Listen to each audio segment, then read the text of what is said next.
450 میلادي کال دی. د روم امپراتورۍ د ړنګېدو په درشل کې ده او هونان تازه په شمالي ایتالیا باندې خپل بریدونه پیل کړي دي. ډېری ښارونه په بشپړه توګه ویجاړ شوي او ځایي خلک یې تېښتې ته اړ کړي دي. دوی یوازې د ساحل څخه لرې د لیګون په لور ځي او په څو کوچنیو ټاپوګانو کې پناه اخلي.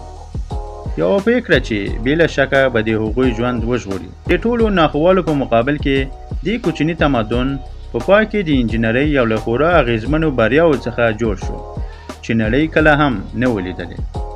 وینیس سره له دې چې نه سړکونه درلودل، نه د کرلو ځمکې او نه هم تازه اوبه د څښاک لپاره، وینیسیانو وتوانېدل چې دا خړ ښار د خپل وخت تر ټولو ځواکمن او شتمن ښار ته واړوي.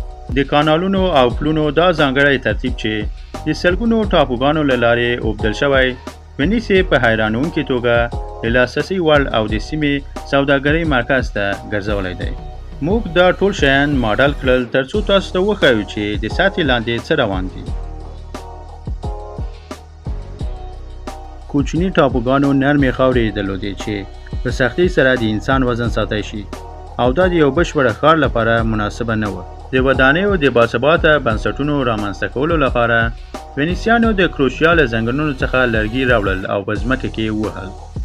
لرګي شاوخوا 5 متره لاندې ښخ کړل ترڅو د خاورو یو خورا سختې طبقې ته ورسیږي. دا نه یوازې خاوره ثابته ساتي بلکې د لرګیو نږدې سره تړل د شاوخوا خاورو باندې هم فشار راوړي چې اوبه بهر وباسي او خاوره خورا پیاوړې کړي. کله چې لرګي په ځمکه کې ثابته شول، پورته برخې پرې شوې او د لرګیو تختې په سر یې کېښودل شوې ترڅو د ودانیو فشار په ښه توګه تقسیمه کړي. بیا د ستراین ځانګړې تیږې پر سر فرش شوې ترڅو د اوبو څخه بنسټونه پورته وساتي. دا ډیزاین د هوښیارۍ یو برخه وه ځکه چې لرګي د هوا څخه لرې تړل شوي وو چې دا د لرګیو د خرابېدو مخه نیسي. تر نن ورځې پورې نږدې ټول کورونه په ښه حالت کې دي او ټول لرګي لا هم سالمه دي او لا هم ښار یې په پښو درولی دی. کله چې بنسټ په سمه توګه کېښودل شو، ودانۍ جوړول پیل شول. وینیسیانو د خپلو کورونو لپاره د لرګیو کار پیل کړ، مګر د ډېري وروڼو وروسته لرګي یې خښتو ته واړول. د دې لپاره چې ودانۍ د امکان تر حده سپکې وساتل شي او د ډوبېدو مخه ونیول شي، وینیسیانو سخت قوانین جوړ کړل چې باید ودانۍ یې تعقیب کړي. دوی باید کورونه له 3 طبقې زیات جګ نه کړي. چونه باید د سیمټو پر ځای وکارول شي ځکه چې چونه د حرکت وړ ده او ودانۍ ته به اجازه ورکړي چې د ځمکې لاندې حرکت سره سم عیاره شي. داخلي دیوالونه د لرګیو څخه په کریس کراس ډول جوړ شوي وو چې د تریلز په څیر حرکت کولی شي. د مخې دیوالونه چې لوی کړکۍ او تیږو ښکلي ډیزاینونه یې درلودل، د خښتو د غاړې دیوالونو په پرتله خورا درانه وه او د دې لپاره چې د ودانۍ د غورځېدا مخه ونیول شي، دوی په پوړونو کې د اوسپنې راډونه وکارول او ټولې ودانۍ یې یو ځای وساتلې. د ودانیو دا طریقه وینیسیانو ته ډېره ګټوره وه او ډېر ژر د لیګون شاوخوا ډېري ټاپوګان په همدې توګه جوړ شول. د نورو ښارونو په څېر چې بهر ته پراختیا مومي، دغه ټاپوګان یو بل ته پراخې شوې. په پیل کې کښتۍ د ټاپوګانو ترمنځ د تګ و راتګ یوازینۍ لاره وه. وروسته ټاپوګان دومره سره نږدې شول چې خلکو یې د ټیټو اوبو له لارې په اسونو سفر کاوه. د وینیس په پرمختګ کې بل مهم ګام یقیناً د ټاپوګانو نښلول و. په حیرانوونکې توګه د وینیس په لومړیو 500 کلونو کې هیڅ پلونه موجوده نه وه، خو لکه څنګه چې نفوس زیات شو او سوداګرۍ پرمختګ وکړ، نو خلکو ته اړتیا پیدا شوه چې د وینیس مالیه مرکز ریالتو ته په اسانۍ توګه ورسیږي او له همدې امله د وینیس دوج د انجینرانو لپاره یوه جایزه اعلان کړه چې کولی شي غوره پل ډیزاین کړي. هغه دا اعلان په ښار کې د پوسټرونو په لګولو سره خپور کړ. د وینیس دوه لویې برخې سره یو ځای کړې او په خورا مهم ډول یې د ریالتو سیمې ته چټک لاسرسي چمتو کړ، کوم چې د وینیس مالیه مرکز و.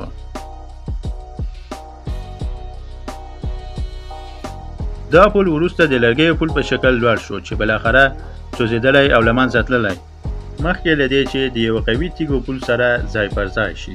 د دې پل جوړولو لپاره د کانال په څنډو کې له 12,000 څخه زیات لرګي ایښودل شوي او 10,000 تونه تیږې د پل په سر کې کارول شوي دي.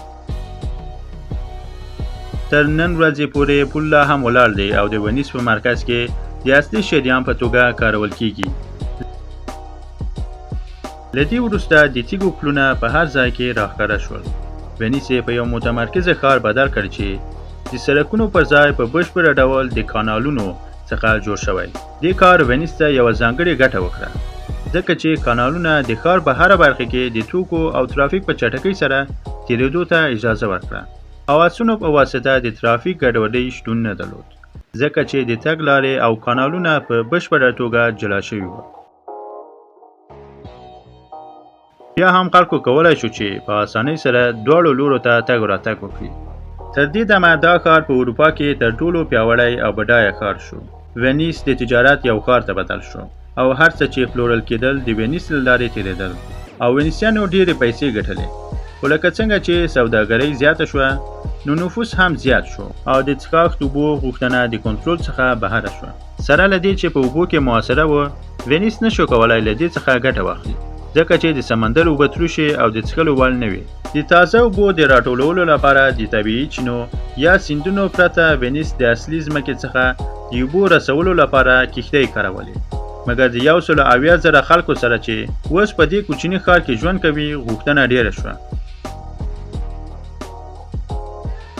د ونیس ټاپوګانو کې جوړ شوي کورونو په منځ کې، کوم چې په پیل کې د مالونو د څرولو لپاره یوازې خالي ساحې وې، مفکوره دا وه چې د باران اوبه د راټولولو لپاره دا ځایونه وکاروي. دوی د دې میدان لاندې د لویو ساحو په کیندنو سره پیل وکړ، او دیوالونه یې د خټو یو ضخیمه لایه سره وپوښل تر څو اوبه کش نه کړي.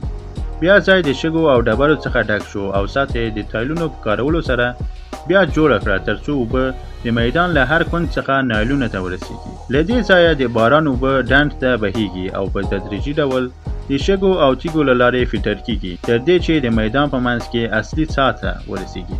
د اوبو د راټولولو لپاره د سطحې ساحې د اعظمي کولو په موخه د نږدې ودانیو چتونه ټول د نالیو سره نصب شوي وو، چې اوبه به میدان او نالیو ته مستقیمه کړي.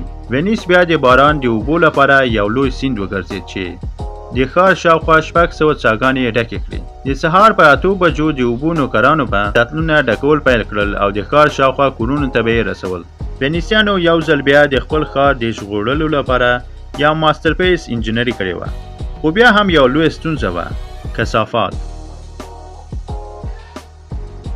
تر دې وخته پورې خلکو خپل ټول کثافات د کړکۍ څخه بهر غورځول، ځینې په کانال کې غورځېدل، خو د هغو کسانو لپاره چې د کانال په لرې واټن کې اوسېدل، خپل کثافات به یې په سړکونو کې غورځول. په همدې توګه په 14مه پیړۍ کې ونیسیانو د ځمکې لاندې د تونلونو یو شبکه جوړه کړه چې له هرې ودانۍ څخه کثافات راټولوي او په کانال کې یې غورځوي. تونلونه د اوبو د سطحې لاندې نږدې 1 متر جوړ شوي، نو کله چې د لیګون څپې ښکته وي، جامد کثافات به په لاندې کې راټول شول او مایعات به په طبیعي ډول کانالونو ته بهیدل. بیا کله چې اوبه پورته شوې، تونلونه ډکیږي او جامد کثافات به کانال ته راوباسي. په ورځ کې 2 ځلې دننه او بهر د اوبو حرکت به د سمندر څخه د تازه اوبو لپاره ناپاکې اوبه تبادله کړي، او داسې به ونیس له ټولو کثافاتو څخه پاکوي. په حیرانتیا سره نږدې ټول هغه شاندار انجینري چې ونیس یې رامنځته کړی لا هم ژوندي پاتې دي. پلونه، کانالونه او ودانۍ ټول لرغوني آثار دي چې د اوبو په شاوخوا کې پراته دي، او ټول ښار یې له 1000 کلونو راهیسې ساتلی دی. که ویډیو مو خوښه شوې وي، لایک او سابسکرایب مه هېروئ. مننه.